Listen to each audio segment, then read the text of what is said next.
ձեզ։ Այսպես լավ լսվում է, թե պարտադիր է մոտենամ։ Երևի սենց, լավ է։ Okay. Բարև բոլորին, իմ անունը Margarita Baghdasaryan է։ Ես այսօր ներկայացնում եմ USC, Հարավային Կալիֆոռնիայի համալսարանի Հայագիտության ինստիտուտը, Institute of Armenian Studies։ Շատ ուրախ եմ, որ բոլորդ այսօր միացել եք մեզ այս քննարկման համար։ Ուզում եմ ձեր օգնությամբ բեմ հրավիրել մեր մասնակիցներին։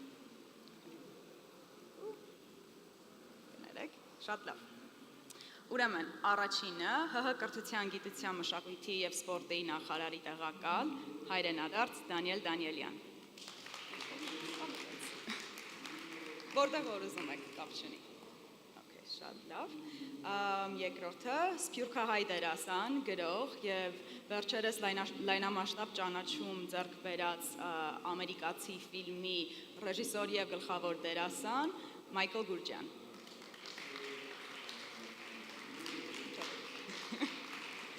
There are stairs, FYI. Շատ լավ։ Հայաստանի պետական սիմֆոնիկ նվագախմբի հիմնադիր ղեկավար և Մալթայի ֆիլհարմոնիկ նվագախմբի գլխավոր դիրիժոր Սերգեյ Սմբատյան։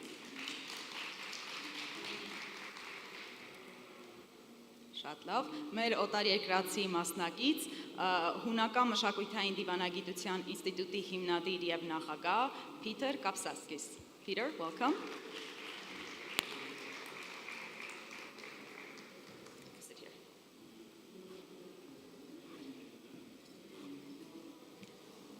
Եվ վերջինը կանանց թենիսի ասոցիացիայի աշխարհի 51-րդ տեղ գրաված թենիսի աստղ Elina Avanesyan։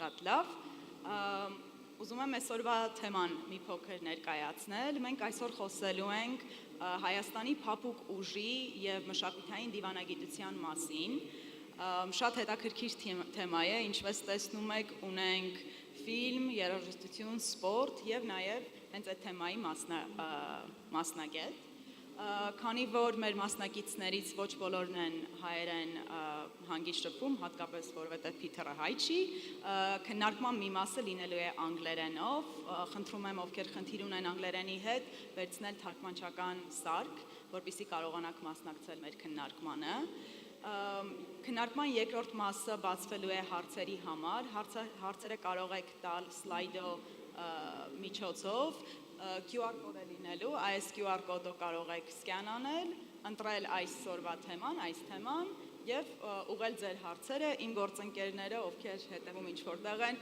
կթարգմանեն ձեր հարցերը և կուղարկեն ինձ, օրինակ եթե ռուսերենով հարց ունեք, խնդիր չի, մեր ընկերները կթարգմանեն հարցը։ Շատ լավ։ Երևի սկսենք, հիմա կփոխեմ անգլերենի, որ Peter-ի համար հասկանալի լինի։ Okay, Peter, welcome. It's so nice of you to be here. Thank you for being with us today. Since you're the expert in soft power and cultural diplomacy, can you give us the framework that we need for today's conversation? What are the key aspects that we need to talk about, that we need to understand in order to have a productive conversation?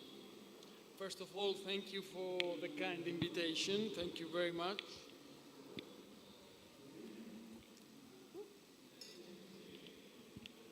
Thank you. When we speak about cultural diplomacy, we speak about the soul of a country. We speak about their way to dress, their way to eat, the way we build our houses, and the way we are living. Cultural diplomacy, so it has to do with the promotion of these values, the values of a cultural system, and how this can be in dialogue, in a constant dialogue with other cultures. So, in a certain sense, cultural diplomacy is based on a dialogue between equal parts. It's not. It's nothing to do about imposition or, hard power and the will to impose things, impose the will to the others. It has to do more with collaborations on cultural basis. It has to do with language communications and exchange of, cultural products. Of course, it has to do also with economy and finance. The exchange of cultural goods would be also means the exchange of financial, the exchange of technology and the know-how of a country.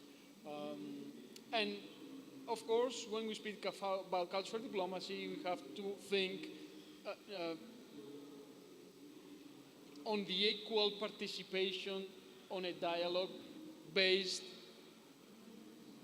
on progress, based on mutual exchange and mutual trust. Be careful not to confuse with propaganda, because propaganda is a one-way channel to communicate.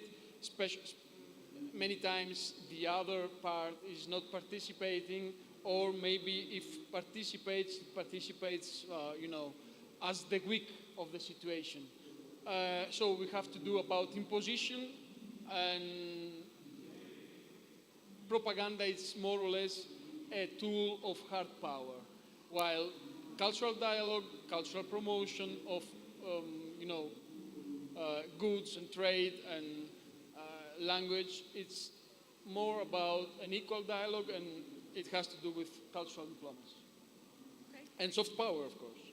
So, in regards to our panel discussion today, soft power and cultural diplomacy, it's almost the natural byproduct of diasporans and what they create in the diaspora internationally. In our context, we're very diaspora-centric, right?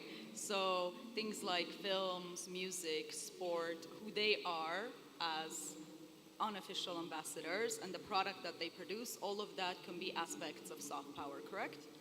That's correct. And not also to forget that on cultural diplomacy, on the opposite of the traditional diplomacy that the government only has access to it, or on public diplomacy, it's a pure governmental, activity. Cultural diplomacy is also the diplomacy of the private society, of the civil society, of the multinational companies, of the academics, of the entrepreneurs, of the NGOs.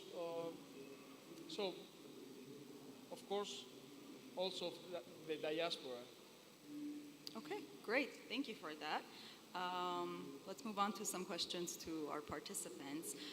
Michael, I want to talk to you a little bit, since Peter mentioned that this soft power and cultural diplomacy, it is kind of the tool of the diaspora. Thank you. I want to talk a little bit about your role as a filmmaker, as a storyteller. Your recent film, Amerikatsi, which had a huge buzz throughout the world, including at USC, where we screened the film, and so many people showed up to watch the film that the USC Film School, which is an extremely well-respected film school in the United States, had to open a second theater to be able to accommodate the amount of people that had showed up to watch this film. Your film tells a very uniquely Armenian story, but the theme and the sort of between the lines, the story that's there is extremely universal. It is the thing that people can associate themselves with regardless of who they are and where they are from. It's fundamentally a human story about survival, longing, acceptance, and friendship. So, as a filmmaker, what do you think are the stories that we need to tell about our nation, about Armenia, and what responsibility do filmmakers have in being these unofficial cultural diplomats throughout the world? That's a big question. In regards to with Amerikatsi, we tried very hard to create something that would be accessible, because I think that what I've seen, I come from making non-Armenian films and looking at the films that came from the diaspora and from Armenia, even ones that were very good, unless you were Armenian, they felt very hard to relate to. And I feel like if you're going to, if the goal is to have people know more about your culture, you know, if it's diplomacy, like you have to let them in. You have to find a way to let them in. And that, for me, was, yes, finding a story that everybody could relate to. That said, I think there is a lot, when you talk about Armenia, and you have the country, you have the diaspora, the culture, there's so much and so many stories. And I think for me, like what I would say is the more that can be done to develop the voices of filmmakers, not so much what they're supposed to say, but artists,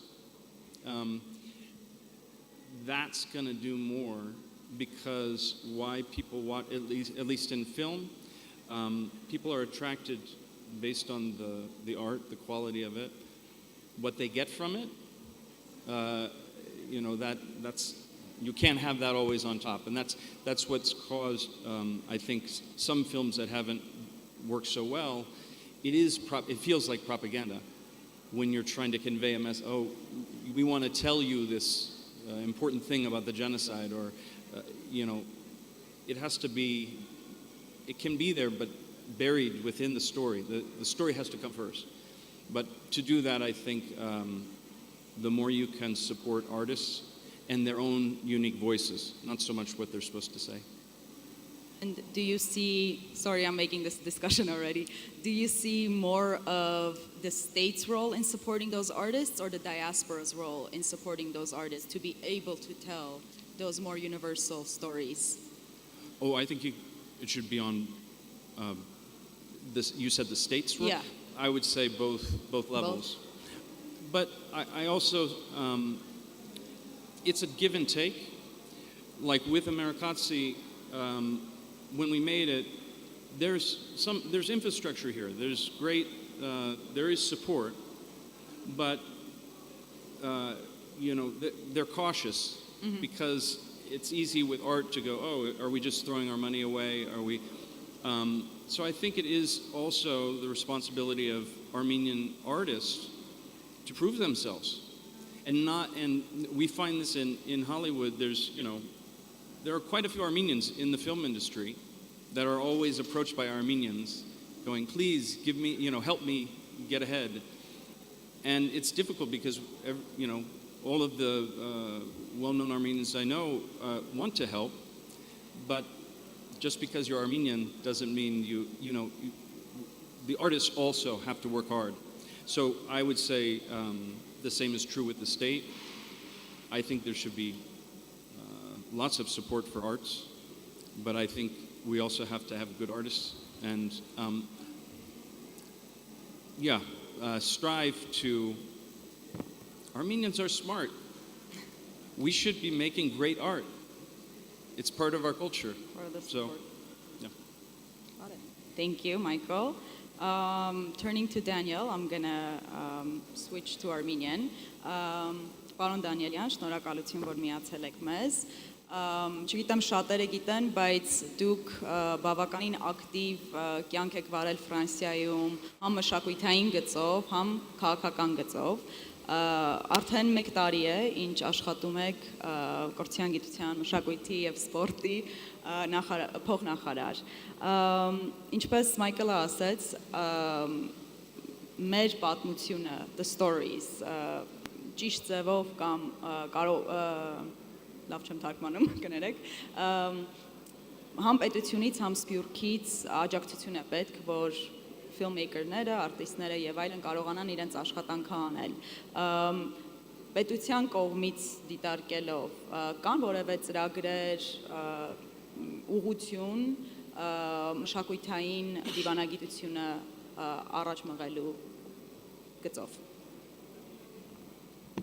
Շնորհակալություն, ես կողմի վրա եմ խոսեմ։ Շնորհակալություն Մարգարիտա ջան։ Նախ պիտի ասեմ, կուզեի սկսել խոսքս ֆրանսիացի գրող Անտուան Սանտ-Էքզյուպերիի մի հատված կա, իր փոքրիկ իշխանի մեջ ասում է, այնինչը հասանելի չէ աչքերի համար, ընթեռնելի է սրտի համար, կամ հակառակը այնինչը չի կարդացվում, աչքերի համար չի երևում, սրտի համար երևում է։ Հենց մշակույթը դա է։ Հիմա բացատրեմ։ Ցանկացած հարաբերության մեջ կլինի դա հարաբերություն, անձնական հարաբերություններ, թե պետական հարաբերություններ, առաջի գծում մշակույթն է։ Եվ մշակույթը լայն իմաստով, որովհետև ես ամեն ինչ համարում եմ մշակույթ, այն ինչ որ տեսնում եք կինո, թատրոն, երաժշտություն, պար, եւ նաեւ գաստրոնոմիա, եւ նաեւ մշակույթ ունենալ հանդիպման եւ մշակույթ ունենալ երկխոսություն վարելու։ Ցանկացած հարաբերություն, սառեցված հարաբերություն նաեւ վերսկսվում է մշակույթի միջոցով, այսինքն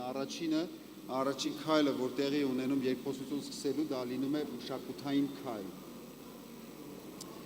Մշակույթը չի կարող ճանաչել ֆիզիկական ուրեմն սահմաններ եւ ընդհակառակը մշակույթի դերը նա է, որ այդ ֆիզիկական սահմանները քանդի եւ այնտեղ որտեղ արգելքներ կան, արգելքների վրայով էլ անցնի ու գնա ամբողջ աշխարհին ուրեմն երկխոսության մեջ մտնի ամբողջ աշխարհի հետ։ Ես կարծում եմ, որ հայկական մշակույթը, հայ մշակույթը ունիվերսալ մշակույթ է եւ դրա հնարավորությունները ունի։ Այսինքն մենք այդպիսի մշակույթ չունենք, որ միայն ինչ-որ նիշային, այսպես ասած, երևույթ է տարածաշրջանում, այլ մենք այդ հնարավորությունը, շանսը եւ ռեսուրսները ունենք, որպեսզի շատ հավասարին երկխոսության մեջ լինենք եւ արևելյան մշակույթների հետ եւ արևմտյան մշակույթ, մեծ մշակույթների եվրոպական եւ օկսիդենտալ արևմտյան մշակույթների հետ։ Այս որ ասեցի, հիմա պետք է հասկանանք, թե ոնց է կազմակերպվում դա։ Մշակութային որպես գործիչ եւ կամ քաղաքական գործիչ այստեղ հնարավորին չափ մենք պետք է պարադիգմը փոխենք, մտածելակերպը մեր պետք է փոխենք մշակույթի ֆինանսավորման եւ կազմավորման համար։ Այսինքն, միջև այս մենք ունեցել ենք ինչ-որ կարգեր, խորհրդային կարգեր, որտեղ ընդունված է եղել գումարը տուր, գնամ անեմ։ Դա ինձ թվում է արդեն վերջացած, արդեն հնացած կարգ է, քանի որ այստեղ ինձ մոտ էլ ամեն անգամ որ գալիս են մեր հարգելի գործընկերները, ես ասում եմ՝ մի եկեք գումար ուզելու, եկեք ծրագիր ներկայացնելու։ Եթե ձեր ծրագիրը այդքան հետաքրքիր է, եթե ձեր ծրագիրը շահավետ է, կրեատիվ է, դուք անպայման գումար կգտնեք եւ միասին կգտնենք այդ գումարները։ Այստեղ ինչ ենք անում, որպեսզի հայ մշակույթը հանրահրճակվի ամբողջ աշխարհում։ Այստեղ նույնպես կրեատիվ պետք է լինի։ Այսինքն, եթե մենք վերցնենք ինչ-որ սփյուռքում մի բան, ասենք, ձեզ ֆինանսավորում ենք, ինչքան էլ ֆինանսավորենք, դա միևնույն է չի հերիքացնի, որպեսզի այն ինչ ուզում են անեն։ Այստեղ պետք է սխեման փոխվի եւ պարադիգմը փոխվի այդ հարաբերություններին։ Տեսեք, ուղարկում ենք, մենք ֆինանսավորում ենք հոբելյանական տարի ունեինք, անցած տարի Արամ Խաչատրյաններ, այս տարի Aznavour եւ Փարաջանով։ Դրանք մեր երկրի համար կարևոր սիմվոլներ են, մեր մշակույթի համար կարևոր սիմվոլներ են։ Բավականին ֆինանսավորումներ ենք դրել պետական, որպեսզի այդ հանրահրճակումը տեղի ունենա եւ Հայաստանում եւ ուրեմն արտասահմանյան երկրներում։ Դա եւ ուղղված չի միայն Սփյուռքին, դա ուղղված է ընդհանրապես արտասահմանյան երկրներին։ Առաջարկ, տեսեք սիմֆոնիկ նվագախումբը հրաշալի ուղղակի փայլուն կատարումներով հանդես եկավ մի քանի ամիս առաջ էր Նյու Յորքում եւ բազմաթիվ այլ երկրներում։ Իսկ ով է խանգարում, որ տեղի համայնքը դրա շուրջ մեծ ուրեմն իրադարձություն պատկերացնի։ Չէ՞ որ հայկական նվագախումբ, Հայաստանը ներկայացնող նվագախումբ է տեղում, շատ հրաշալի երաժիշտներ են այնտեղ եւ Սփյուռքն էլ գոյություն ունի։ Ես ուղղակի սա որպես օրինակ եմ ասում, դա կարող է ուրիշ ձևեր լինի։ Կարող եմ նշել հենց մի քիչ առաջ, հենց ժողովից մի քիչ առաջ զրուցում էինք ֆրանսիահայ մեր գործընկերների հետ, Ֆիլիկորը, որ այստեղ ներկա է, արդեն ամիսներ շարունակ մենք զրուցում ենք։ Ստեղծել է մի հատ կոորդինացված ասոցիացիա Ֆրանսիայում, նոր մոդել, որը որ ինքնին ֆինանսավորում չի ուզում, չի պահանջում, կամ տեղային ֆինանսավորումներ։ ցանկացած հայաստանյան հյուրախաղ կամ ցանկացած միջոցառումներ, որ կազմակերպում են տվյալ երկրում կամ տվյալ մարզում, իրենք կոորդինացնում են, համախմբում են եւ անում են այդ կոմունիկացիայի աշխատանքը, ինչը որ կոմունիկացիայի աշխատանքը տեղի ուրեմն քաղաքական գործիչների հետ, քաղաքական պատասխանատուների հետ, գերատեսչությունների հետ, սփյուռքի հետ եւ տեղի բնակչության հետ, դա շատ կարեւոր է, որ միայն հայ սփյուռքը չլսի մեր ուրեմն երաժշտությունը կամ մեր բարերը չտեսեն, այլ տեսնի տեղի բնակչությունը։ Նոր մոդել է կրեատիվ, որը որ միտք կա լավ կգործի, ես վստահ եմ, տեղափոխել նաեւ ուրիշ երկրներ։ Այդպես կարելի է շարունակել։ Մի բան ասեմ, երբ ես այս պահը վերջացնեմ, որտեղ շատ երկար կստացի, մեր երիտասարդներին է պետք լսել, Հայաստանի Հանրապետության երիտասարդներին է պետք լսել, ես երկար տարիներ ապրել եմ եվրոպական երկրում, շատ լավ ծանոթ եմ երիտասարդների խնդիրներին եւ երիտասարդների սպասելիքներին։ Մեր երիտասարդները առանձնանում են, մեր երիտասարդները նախաձեռնող են, երազող են, կատարող են եւ սպասելիքներով լի են, ուզում են աշխարհ փոխել։ Ուղղակի մեզ պետք է մեր երիտասարդներին լսել, նրանց երազանքներն ու ակնկալիքները եւ նրանց ուղեկցել, որպեսզի կատարեն այն ինչ որ կատարում են։ Շատ լավ, շնորհակալություն, պարոն Danielyan. All right, we're going to switch back to English. If my notes open, they did. All right, so next I would like to ask a question to Sergei. Under your leadership, the Armenian State Symphony Orchestra has performed in some of the most prestigious concert halls worldwide, from Berlin to London to Moscow to Vienna, and as Daniel mentioned, most recently in the United States, in Boston and Los Angeles. How do you see the Armenian State Symphony Orchestras contributing to Armenia's soft power and international influence? And how do you see your role specifically in that process?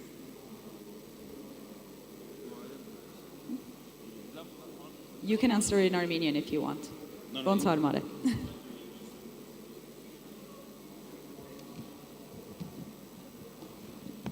Thank you very much for the question, and thanks for mentioning our successful tour in the States. So we mentioned, Mr. Danielyan mentioned the New York Carnegie Hall debut of Armenian State Symphony Orchestra, and I mean, of course, we can speak a lot about the culture, about the importance of our composers, about our heritage, but in today's life, we should understand that the culture, that's the perfect bridge how we want to present ourselves. And I mean, speaking about the Armenia and Armenian culture, is not only Armenia on the map, so it's our big identity.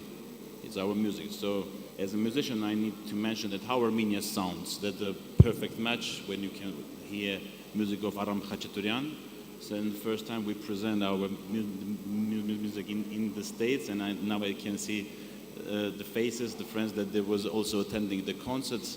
And you know, when we speak about Armenia, for me as a musician, so how it sounds, the harmonic world of our DNA. And that was the first time that Armenian team, orchestra, went outside of Armenia and present only one composer, Aram Khachaturian, and he is the hero for me as human hero that with this power, for me, he gave the opportunity to be on the same level with many, many different countries. So, as you mentioned, as the founder and the leader of the Armenian State Symphony Orchestra, that's my life task to promote the orchestra, because I believe that Armenian orchestra, founded in the contemporary Armenia, with global aims and mission and a global vision, which is related not only with the Armenian nation, even more.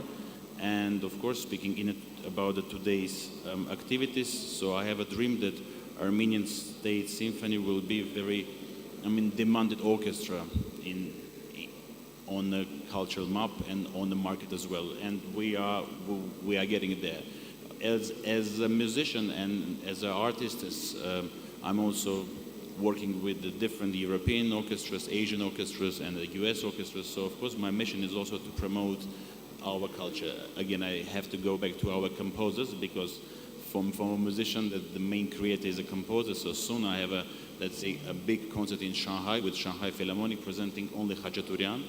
And that's how we imagine nowadays. And of course, frankly speaking, We are very proud of our composers, and we can speak a lot about our heritage. We love our heritage. We are always mentioning about our history, but I think that we have enough power in the frame of music, definitely, to speak about the future. We have phenomenal talented composers. We have a great composing school, and I think that the music should be very much more popular. And that's our mission, as my mission as an artist, individual artist.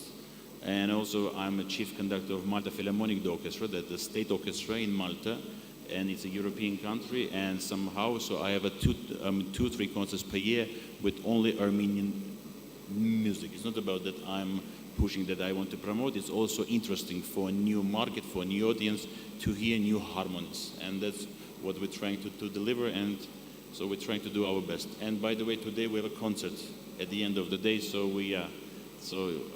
I'm very much looking forward to see our dear guests there. Wonderful. Thank you. Thank you, Sergey. We're going to now go to our only female participant. I want to highlight that. Elina Avanesyan. A quick correction in my introduction. So Elina has a career high WTA ranking of world number 49. I had said 51 earlier, but in August, correct? She actually scored higher. And yeah, that's right. And 163rd in doubles as well, achieved in August. So it's a big achievement. I think for those of us who may not be familiar with the sport world, we don't understand, but Elina is, I believe, the first female Armenian who has achieved this ranking so far, and she's extremely young, okay? And when my fiance found out she's on this panel, he was jumping from joy. He's like, you're gonna meet her, I can't believe it. So I'm personally excited to be here and to speak with her. And fiance is a football player, that's why he got really excited. Clarify. So I wanna talk to you about your decision to apply for Armenian citizenship and actually play under Armenia's title officially, and also how you view yourself as a cultural diplomat in the sports world, right? Because as an Armenian athlete with a strong Armenian heritage, you represent Armenia, whether you like it or not, right? That's always gonna follow you. So can you speak a little bit about your experience?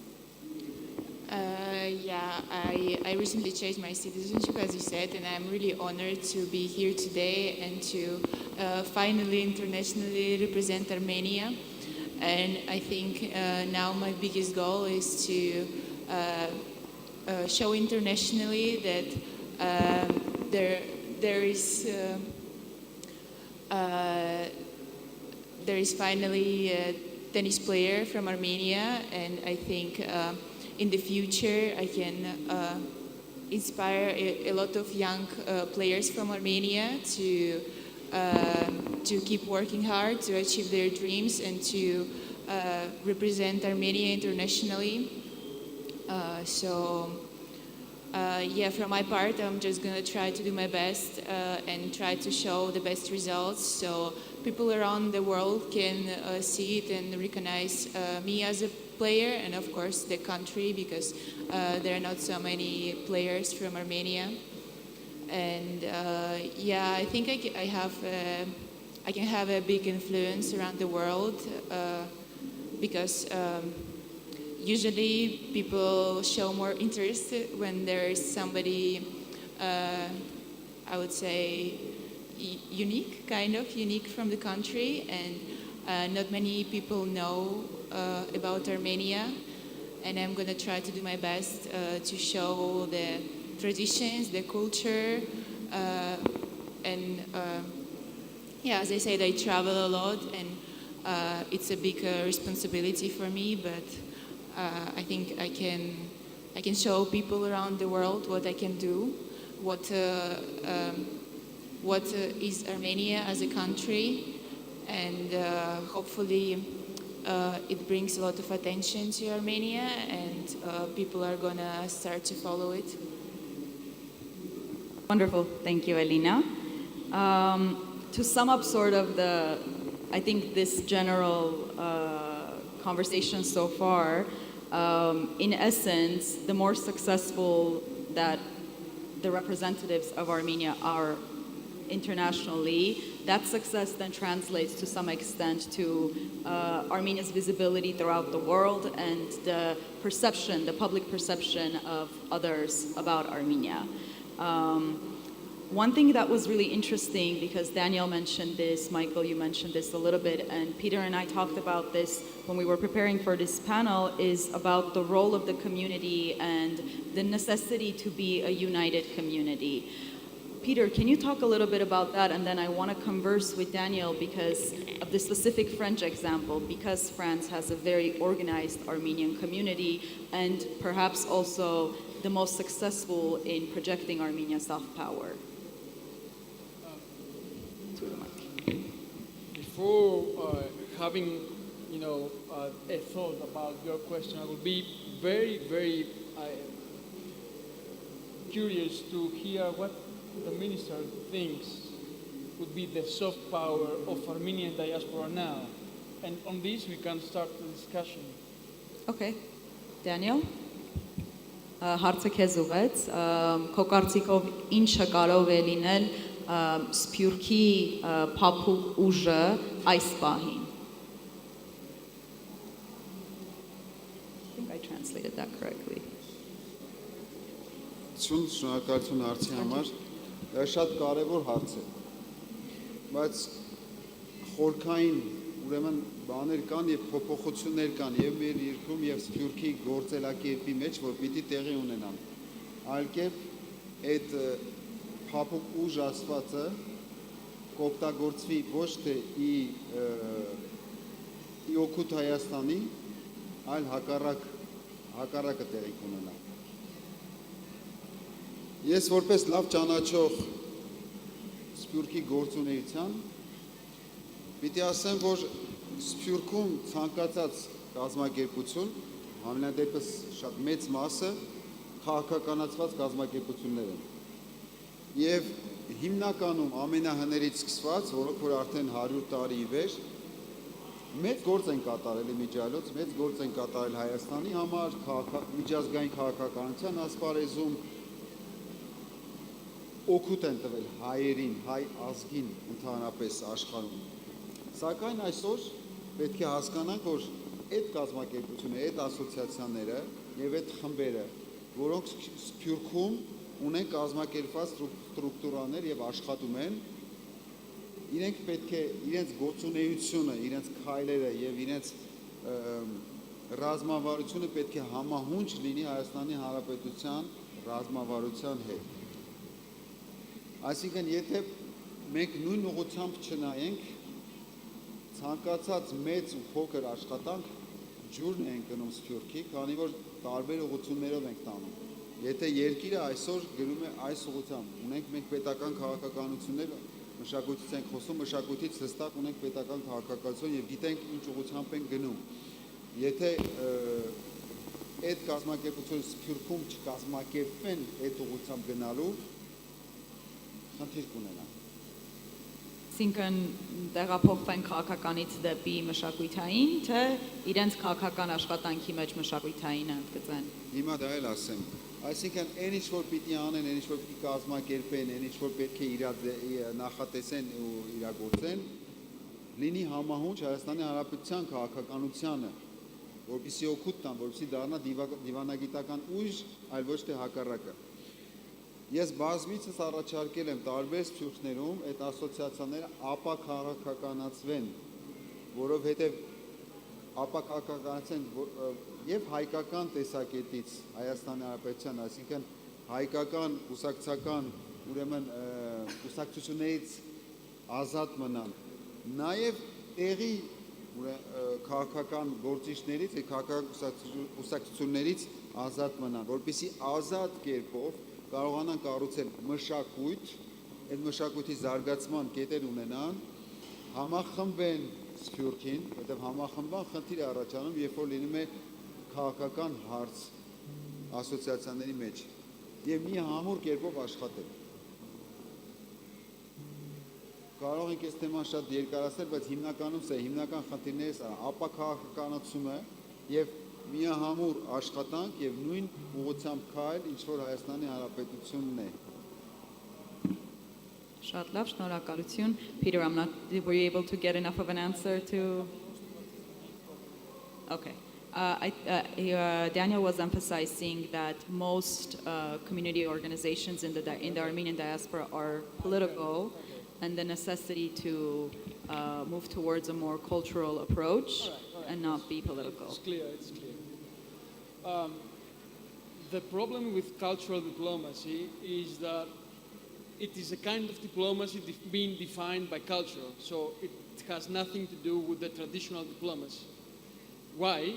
Because culture are being produced by people, not by governments. Baghdasaryan was not government. In that sense, it is very difficult to give directions to the diaspora and say to them what to do or what not to do, what to avoid or what to say.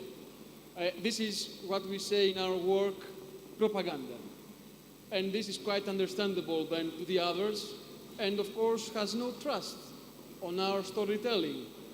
So the question here is how we are going to have trust on what we say. Without trust, we cannot do cultural diplomacy. In this way, I would propose to the Ministry of Foreign Affairs or of Education or Culture, whatever, to take into account maybe a customized storytelling for each geographical part. I mean, you cannot go with a religion-based storytelling to the Westerners, to the secularized Westerners. The Northerners, we will give you the back if you are going with religious or Orthodox agenda. So you have to secularize, for example, in the Westerners. Maybe with the Orthodox agenda, you can go to the Orthodox states, to Russia, to Greece, to Georgia, whatever. Maybe with gastronomy or with modern culture, we can go to the Westerners. Germany, Switzerland. The Germans and in general the Protestants want to know what is happening now. They don't really care about the past anymore because they know it better than us. They first translated Aristotle, they first translated Plato, they first translated all the ancient philosophers. So are not very willing to hear about the past. They need something in the present and something concrete in the present, not just philosophies or general speeches, etc. So my suggestion would be to customize the event and find the correct target group to go, based, of course, on questionnaires through the embassies around the world of Armenia, and ask the opinion leaders of each country how do they see Armenia. If the Germans are seeing Armenia like, culture, you have to promote to them modernity. If the Embassy of Armenia in Africa answer that the Africans are seeing Armenia like modernity, you have to bring them ancient culture. So, in few words, cultural diplomacy has to do about what the other needs, not what we need to promote to them. This is quite an egoistic affair and a little bit introversive and doesn't make sense practically. So we have to need through questionnaires what the other needs from us. If they need modernity, we have to bring them the following storytelling. If they need antiquity, we have to bring them the following storytelling, and so on. Am I clear? You're clear. I think there is a little bit of inconsistency with what you said, because because when you were speaking, you said that, well, if it's a state, if it's coming from the state, it's not considered cultural diplomacy, soft power, it's considered propaganda. But then you're also talking about doing these formal opinion surveys throughout the world to understand what they need and then to customize that storytelling. So if the approach shouldn't come from the state because that would mean propaganda, who would then be creating the framework for such a survey, and also who's responsible for then deciding what kind of, whether it's through food, film, sports, etc., what avenue they're promoting? If it's not the state, who is it then? That's a very good question.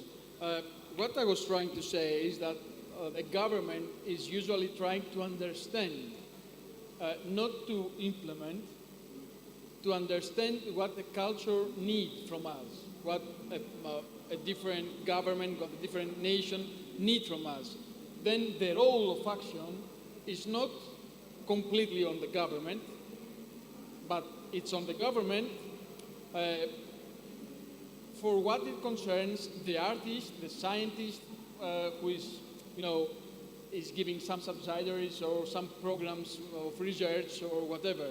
So in this kind of promotion, let's say, of the storytelling, it's clear that the civil society is participating much more than the state. But the state is here to understand first what we need to go to get out from the country. So it is a sort of intermediator between the civil society, which is basically produce primarily culture, and the government intentions, the government strategical agenda itself. Mm-hmm. Is it clear now? Yes. Okay. Daniel, do you want a rebuttal, or should we move on to other questions? Ուզում պատասխանեք թե? Այո։ Չգիտեմ մեր գործընկերը ինչ ճիշտ հասկացավ թե չէ, չնայած ես իմ խոսքը չվերջացեցի, որտեղ առաջի մասն էր ապաքաղաքականություն։ No translation. Again? Are you on channel 4 for English?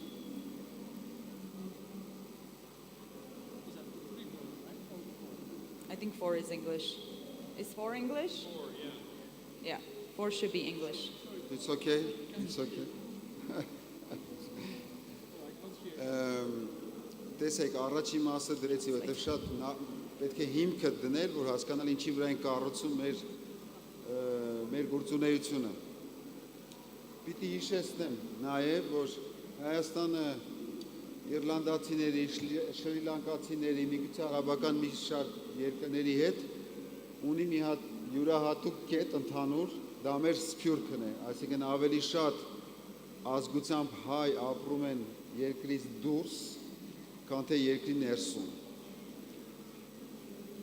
Սփյուռքի գործունեությունը շատ կարևոր է Հայաստանի համար, դրա համար է առաջին նախադրյալը, որ պետք է ապաքաղաքականացվի մշակույթի ոլորտում եւ այն ասոցիացիաները, ովքեր գործում են մշակույթի ոլորտում, անպայման լինեն ապաքաղաքականացված եւ տեղային կուսակցություններից եւ հայաստանյան կուսակցություններից, որպեսզի կարողանանք երկխոսությամբ ընդհանուր կետեր գտնելով առաջ գնանք, այսինքն տանենք այն քաղաքականությունը, ինչ որ Հայաստանի Հանրապետությունն է որդեգրել եւ դիվանագիտական, եւ մշակութային, եւ էկոնոմիկ սփյուռքը հանդիսանում է փոքրիկ կղզյակներ, որ ինչպես Ինդոնեզիան են պատկերացնում, տեսեք Ինդոնեզիան 1300 կղզիների երկիր է, մեր սփյուռքն էլ նմանատիպ է, այսինքն ամեն երկրում մենք ունենք այդ կղզին, բայց ամեն երկրում նաև ունենք այդ հենակետը, ինչ որ Պիտերը ասում է, մենք ինֆորմացիան ունենք ցանկացած սփյուռքից, ցանկացած երկրից, մեր ոչ միայն դիվանագիտական խողովակներից, այլ սփյուռքից այդ երկրի սպասելիքները եւ այդ երկիրը ոնց է, երկրի հասարակությունը, քաղաքացիական հասարակությունը ոնց է տեսնում Հայաստանին եւ ինչ կարելի է այդտեղ անել։ Եվ հենց դա է սփյուռքի դերը, որպեսզի ոչ դիպլոմատիկ խողովակներով եւ ոչ քաղաքական խողովակներով մշակութային գործիչներին ասի թե ինչի են սպասում եւ ինչի վրա, որ ձև, մշակութային ձևի վրա մենք կարող ենք ընդհանուր կետեր գտնել տվյալ երկրի հետ։ Ես համաձայն եմ Պիտերի հետ, եթե Գերմանիայում մեզանից սպասում են, ընդհանրապես Գերմանիայից մեզ սպասում են գիրք եւ ասենք ժամանակակից արվեստ, ուրիշ Իրանում մեզից սպասում են կինո եւ այսպես շարունակ։ Մենք պետք է այդ ինտերակցիայի մեջ անընդհատ լինելով մեր սփյուռքի հետ, այդ փոքրիկ կղզյակների հետ իրագործել ու գնալ նույն ուղղությամբ իրագործելով մեր քաղաքականությունը։ Այսինքն Սփյուռքի աշխատանքը Հայաստանի Հանրապետության հետ պետք է լինի ongoing, մշտական, որպեսզի ուղղությունները եւ առաջնահերթությունները հստակ լինեն։ Այո, Շատ լավ, շնորհակալություն։ Մենք արդեն ուզում ենք ֆորմատը մի քիչ փոխել, սկսել արդեն մեր սլայդով ստացած մասնակիցների հարցերին պատասխանել։ Մասնակիցներից ստացել ենք հարց Էլինայի համար։ Elina, we have a question for you from the audience. As a rising tennis star, how do you balance personal growth with representing Armenia, and how can sports promote Armenian identity globally? So I think both of these things are somehow connected. So because my whole life is tennis basically, and I always try to bring something from Armenia on a tennis court. Like also outside of the court, I communicate with a lot of international people, and they are always curious about my culture, about my roots. So I'm always really happy to tell them my story, and I feel like it's really interesting for people abroad to know more about this country, about the people from here, and I try to do my best to share the story with them. And I have a follow-up question, actually. I believe your parents are from Nagorno-Karabakh, from Artsakh. How has that been for you, that experience in communicating the Artsakh issue throughout the world? Have you had an opportunity to talk about it?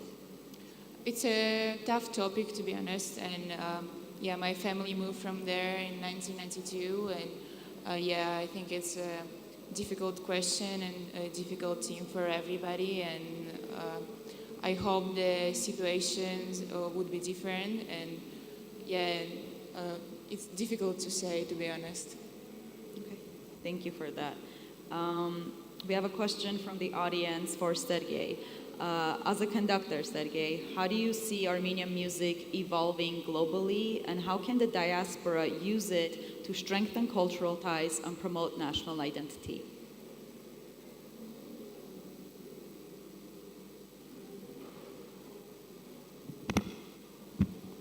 Thanks for the question. So, I don't know. Because as a performer, my task is to perform. I heard, the meanings, which I'm not very much involved, like a strategy and implementation. So if you just combine like a hardware and software, this is the very modern topic to discuss, like the trend-setting words to mention. But going to our culture aspect, so it's of course there's the piece, so there's the value, score, and the performer. So we are very proud that when we have a concert outside to presenting Armenia, but we're also very proud when, let's say, the best orchestras performing Armenian pieces, like a Khachaturian. So that's the biggest target for us. And so we have great success in a way of promoting Khachaturian. So last year there was a huge success. We organized the Khachaturian International Competition in Beijing.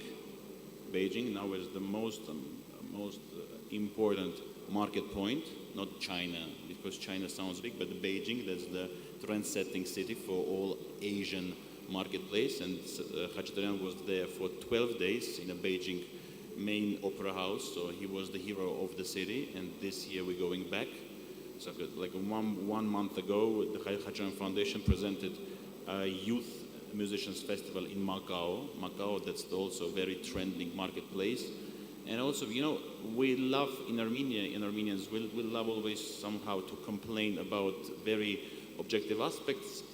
But the thing is, we have our internal rule in the orchestra, so how we want to change the things around us. And around us, that's the music. So definitely, so we try to promote, and when we first time discussed, let's say, with the Music Verein, with the first Armenian orchestra that performed in Music Verein, a very famous music hall in Vienna, and we try to promote our Armenian symphony, John Tertatevosyan. Even I'm not, quite sure that, our dear friends know about the composer, John Tertatevosyan, phenomenal composer, never performed out of Armenia, and that was the goal. And after this performance, we received number of requests from our dear colleagues, orchestras and conductors, to provide the score. So that's kind of soft power in our small world, but for us, that's the meaning of everything. So when after performing, we can see that it's our music, our heritage, our composers have something to discuss with the dear colleagues, that's the success. And of course, I think that we have a normal power to promote our culture, because the composers like Terteryan, Mirzoyan, Harutyunyan, that's really phenomenal thing to enrich and to present to the world, and that's what we are trying to do. And also with our strategically thinking and implementation, as what the mentioning, so we try to develop this even more to our colleagues as well, to expand the culture, because for us that's the vision, expand our culture from Armenia to the world. Thank you. I think that's a very, very good point to emphasize, is that it is a strategic choice. It's not a laissez-faire, let's just see what happens, let's see if internationally they'll like our music or not. No, there is an active approach with a goal that to expand Armenian music. I'm curious for one thing, since we kind of went back and forth with the state aspect, how supportive is the Armenian government in this process? Do you see a change perhaps, or is it something that's completely absent? It will be a crucial point, sitting next to the state representative, to complain to the state, so that will be the ending of the relations. Of course, we always want to have more, and that's normal. All of us for our main task, but of course, the only issue what I have with the state, and always, and I'm very open to tell this, so of course, state, that's the institution that should create criteria how we should work and how we should think. Strategy, implementation, that's all these smart words on the board, but again, I'm always fighting, and it's very, that's the objective point to discuss, so we are expecting equal conditions for everyone. So of course, when you're going to the orchestra, choirs, ensembles, libraries, and so on, so all of them, they think that they are the most important one, and that's clear, and that's normal. But if you compare artistic vision, artistic ambition, visions, and of course, not the easiest role of the state, it's not easy to create some of the rules. I understand this perfectly.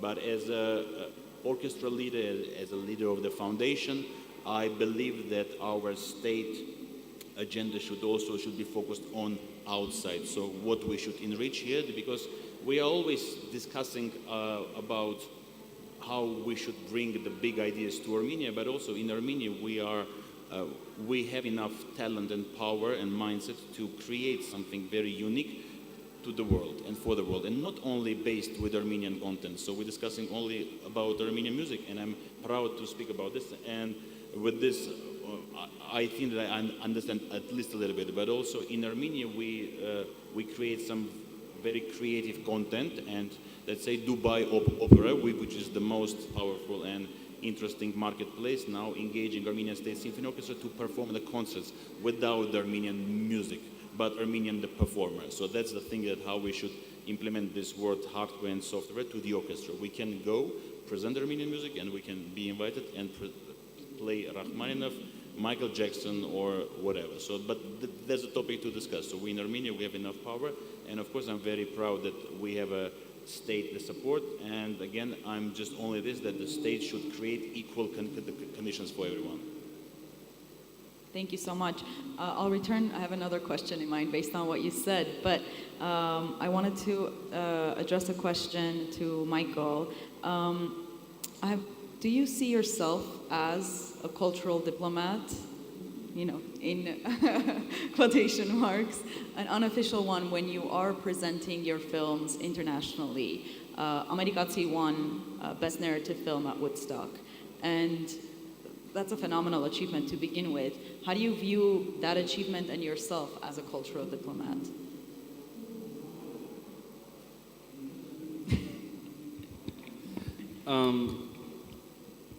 Well, I mean, similar to what was just said, it's kind of like there's, in terms of storytelling or film industry, there's stories that convey Armenian culture or something about the country.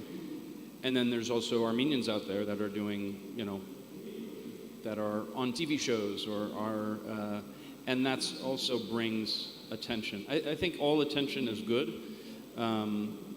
I'll double down on that. I think that one of the keys, at least in terms of storytelling, is not being afraid of showing real Armenianness and Armenians. And what I mean by that is I think that there's kind of, I mean, even with Amerikatsi, I had a lot of sort of, well, we don't want to be shown in a negative light. This character shouldn't be so, if he's Armenian, he should be nice or whatever. And I think the more we just show who we really are, not be afraid of showing who we are and telling real stories. Truth is truth. I think that's the most effective thing. So as far as do I feel like I'm a cultural diplomat? Sure. Yeah. I think I was surprised how many different, because we toured, we went to probably at least 30 different film festivals all over the world. And I showed the film in Poland where there were, maybe one Armenian or two in, the South in the United States, all over the world, all over. And people related to the story, but also related to Armenian culture because it parallels their own cultures in what, they saw the humanity. And again, that only works when you're telling the truth. Mm-hmm.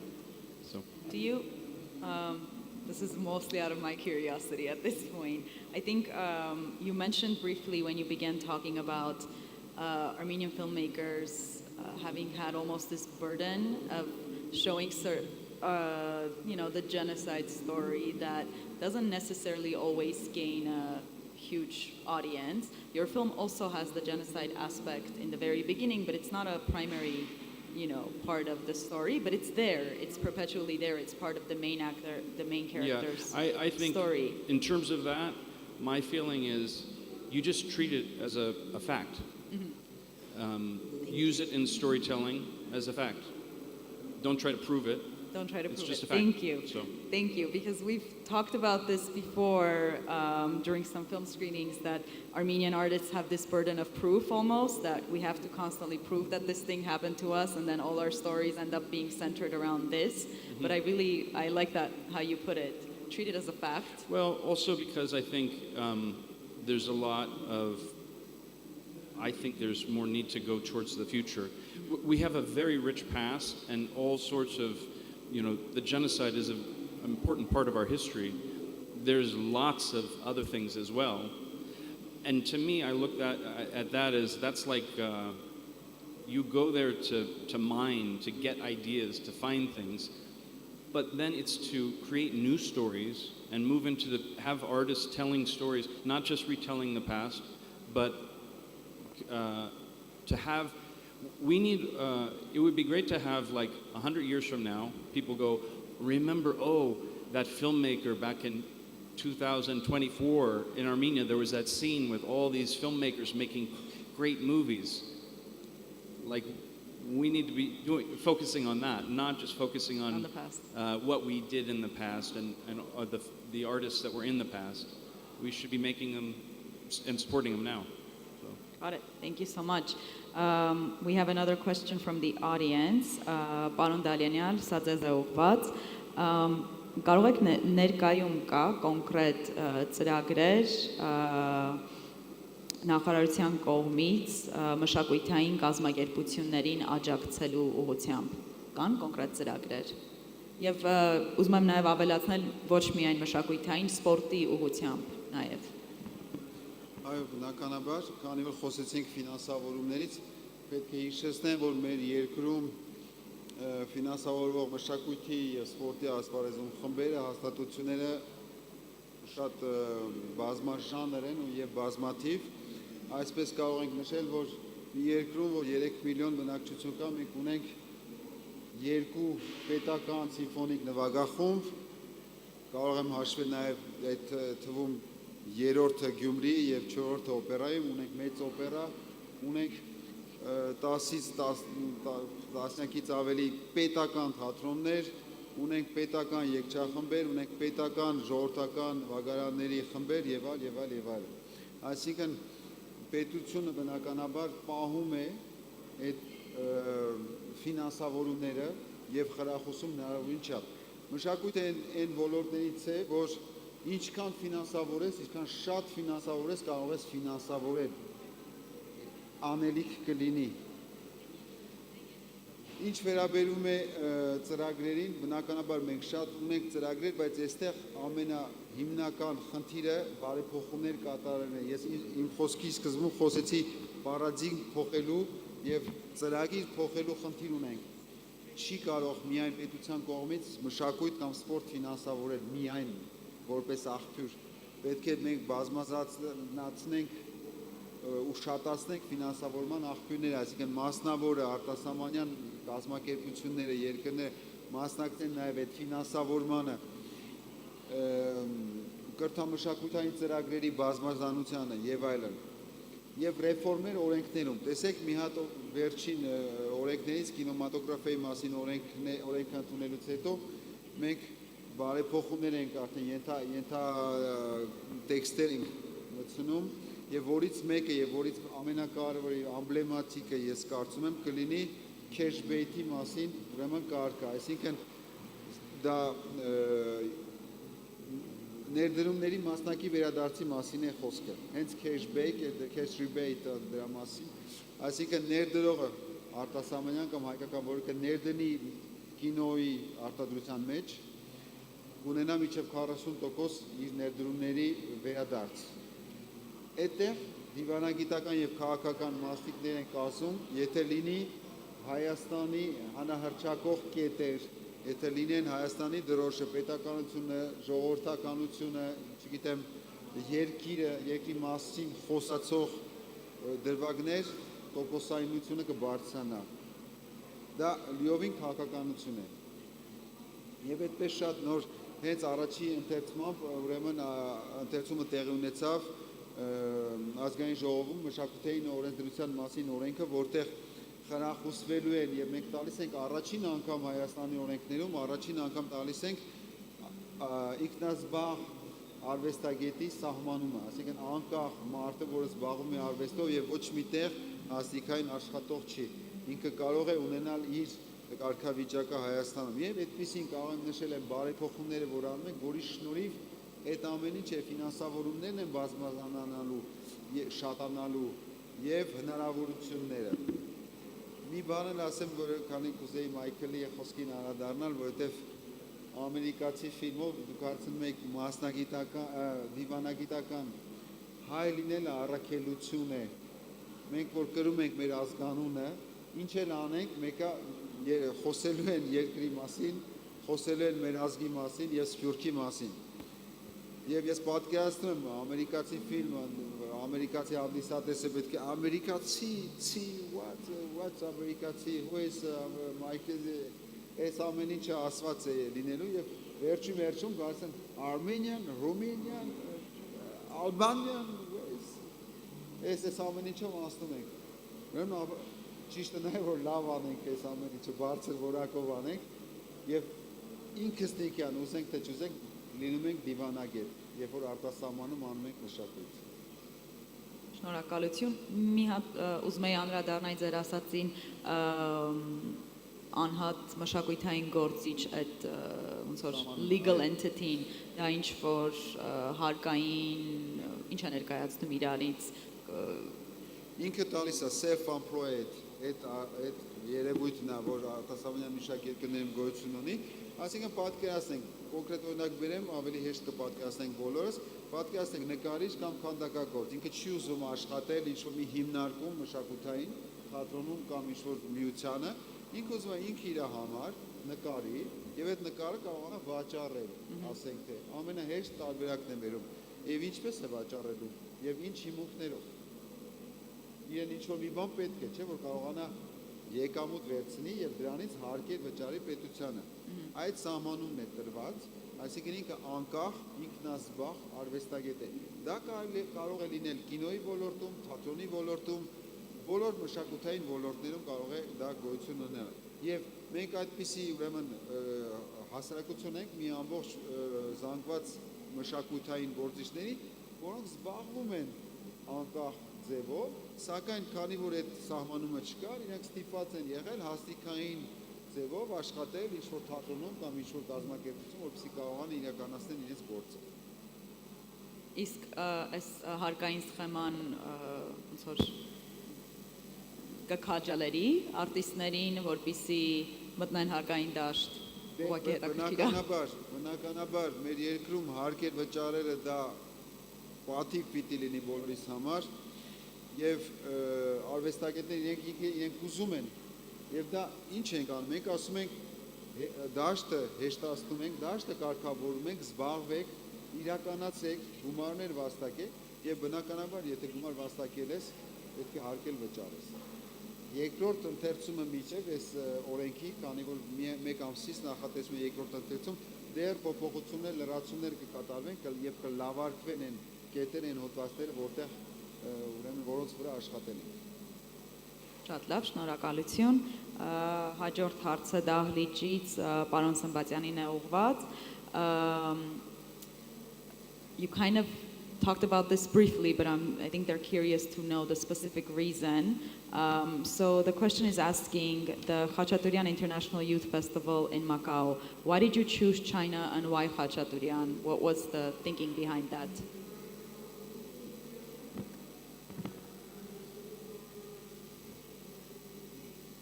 Definitely China, as I mentioned, so China, there's the most powerful point as a motivator for all Asian market.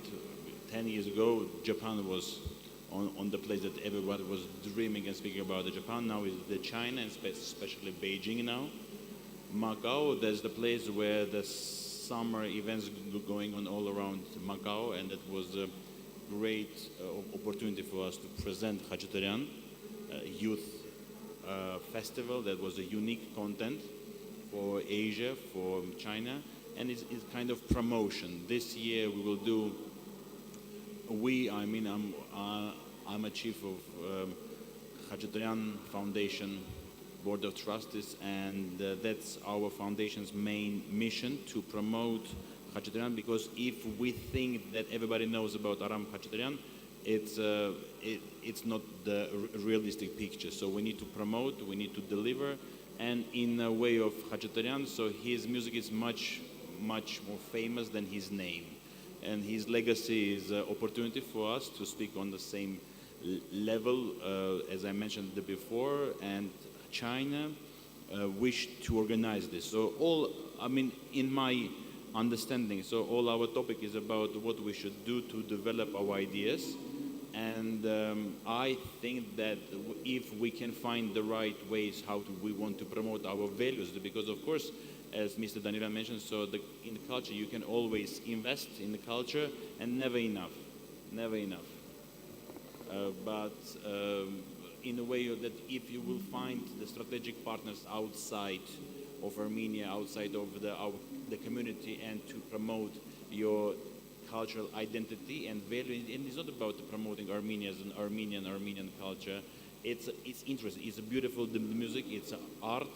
There's the masterpieces, and the China now in our days, that's very important for us. And this year we have also the tour of Armenian State Symphony Orchestra there, not only with Armenian composers this time, and understanding that what we need to present to the world to be demanded.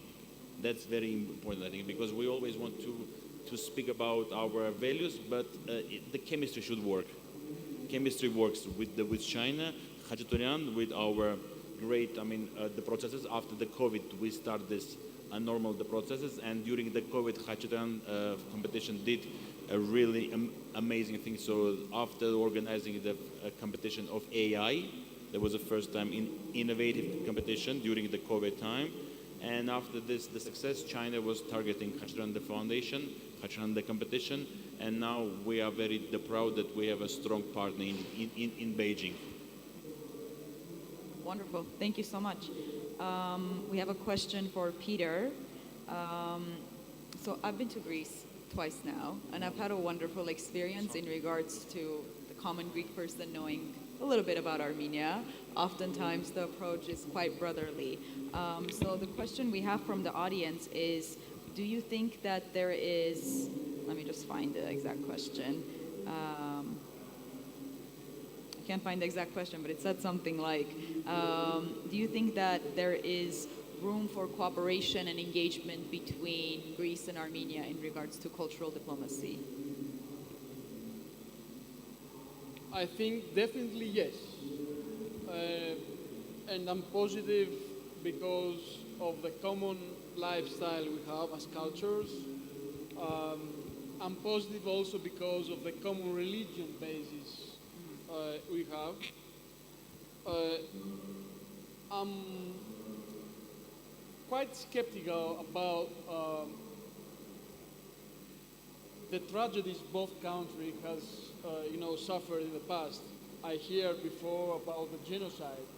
The story about the genocide needs a little bit more, to be careful about this, because, for example, the Jews have played already this card of the Holocaust for more than 50 years. And we have to be careful not to pass a broader image of victimism, because the positive agenda is the agenda who is very fertile and who is gaining points. Of course, it has to be promoted, but we have to be very careful how much.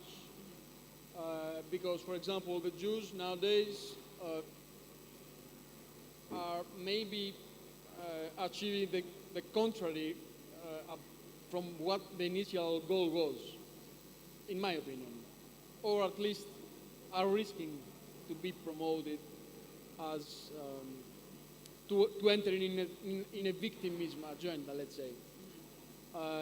So yes, a lot of in common. Even the culinary aspect of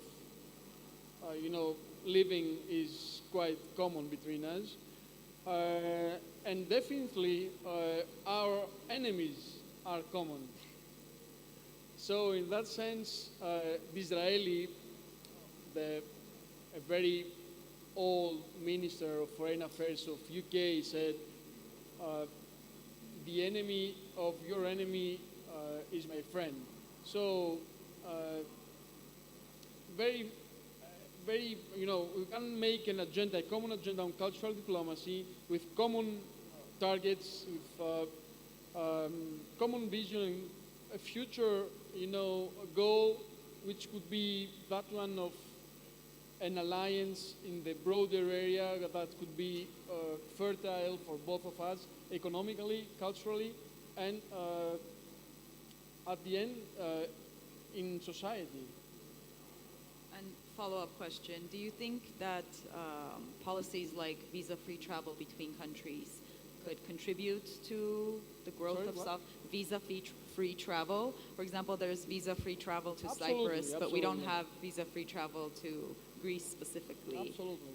These are means of make our life easier than it is, and these are bureaucratic tools that helps a lot, but not concerning the notion, just concerning the structure, because the minister before said about the structure. Mm-hmm. That's the governmental position and role to provide means and tools and build structures.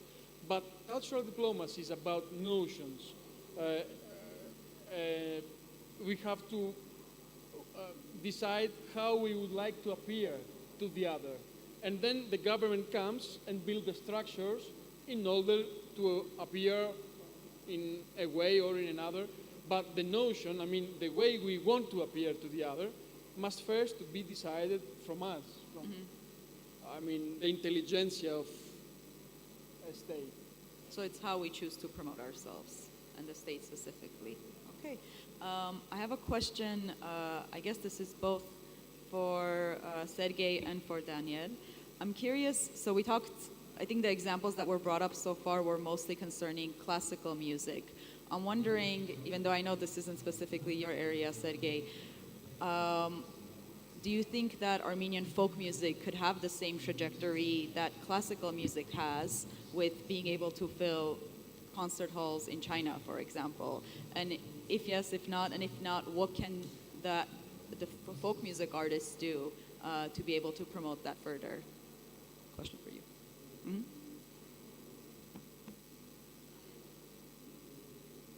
You want an honest answer, right? Sure. Thank you. That was very important for me to know. So I don't know. Again, because 24/7 I'm doing only orchestra for 19 years, 24/7.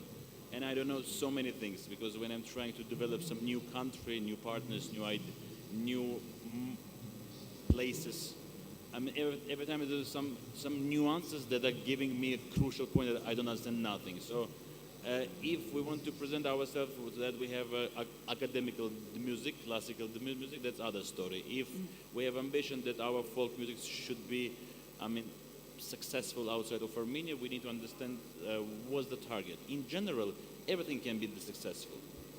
Today's market, I mean, now we live much faster, so we think faster.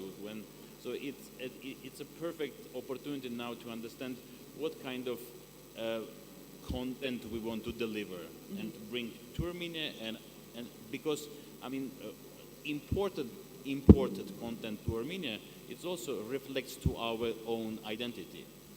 We always we love to speak about the shiny things in Armenia, but it's very important to understand what kind of quality we want to have and the present. So we speak about the film culture, about the state culture, about the sport, but it's also to understand how we want to be presented. Going back to your question, folk music, I don't know, honestly. So definitely there is a huge market. I'm a big fan of the topic that we have in Armenia unique music content, that if we will present this on the level that, I mean, people, audience, the travelers, the touristic guide will include Armenia on a checklist, that Armenia has their own cultural tourist offer. That would be a dream for me, because we now trying to develop, and now we just 2 days ago was the opening concert of the Armenia Festival, which is supported by tourism, the community. So it's the way of explaining. So Armenia, we have very interesting, unique music content, and if we can be powerful enough to present our cultural calendar for 2 years ahead, 3 years ahead, which is totally doable and possible, and that's not the most difficult thing in our market sphere. So that's the success. And after this, only we can measure folk music. There is enough power to be successful internationally or no, or maybe there is no need. I believe that, I mean, classic, the music, there's a big dream to present and to be proud of. About folk music, sorry, I don't know. All right, thank you so much. Yeah, so we are, go ahead. Կարճ արձագանքեմ սրան, այո, մայստրո Սմբատյանը ասեց, որակ, միայն որակ, եթե մենք ունենանք որակ, բարձրագույն որակ, լինի դա սիմֆոնիկ երաժշտության մեջ, ռոքում, ֆոլք երաժշտության մեջ, մենք կարող ենք լսելի դառնալ եւ մենք կարող ենք հանրահրճակել մեր արվեստը, մեր երաժշտությունը։ Այստեղ մեր արժեվ դրված խնդիրներից է բարելավել, ապահովել որակը ցանկացած ասպարեզում, արվեստի բոլոր, կատաղական արվեստի բոլոր ասպարեզներում, ինչ վերաբերում է ժողովրդական արվեստին, այո, միգուցե կա այդտեղ, թվում է թե կա սահմանափակումներ, բայց չկան, որովհետև եթե մենք ներկայացնենք, ձևը գտնենք ճիշտ ներկայացնելու, ճիշտ ճանապարհով անցնենք, իրենք էլ կլինեն ներկայանալի ոչ միայն հայերին կամ հայ սփյուռքին, այլ նաև արտասահմանցիներին։ Մի կարճ օրինակ բերեմ, այս տարի Aznavour-ի ՅՈՒՆԵՍԿՕ-ի ընդգրկված Aznavour-ի 100-ամյակի տարիներ։ Եկավ Գյումրու ժողովրդիկների նվագախումբը, ինձ առաջարկեց մի հատ ծրագիր Aznavour ժողովրդական գործիքների կատարմամբ։ Ոչ մեկ չէր հավատում, բացի ինձանից։ Այսօր արդեն դառնում է դա CD, որովհետև մեծ համերգներ արեցինք, շարունակեցինք մի քանի ձևով, ուրիշ նվագարաններ միացան այդ նույն ձևով, ժողովրդական գործիքներով։ Դա ուղղակի մի օրինակ է, որ ասենք հնարավոր է անել, եթե լինենք կրեատիվ եւ եթե լինի դա որակով, ամենակարևոր խնդիրն է։ Շնորհակալություն շատ. Our friends are telling us that I have to wrap up. I want to thank everyone for being here. Yeah. Let's give everyone a round of applause for their participation. I hope there was some interesting ideas discussed that you can, if we could not get to your questions, please feel free to approach us after this discussion during the breaks and ask them personally. Thank you so much. Yes, let's get a photo before we leave.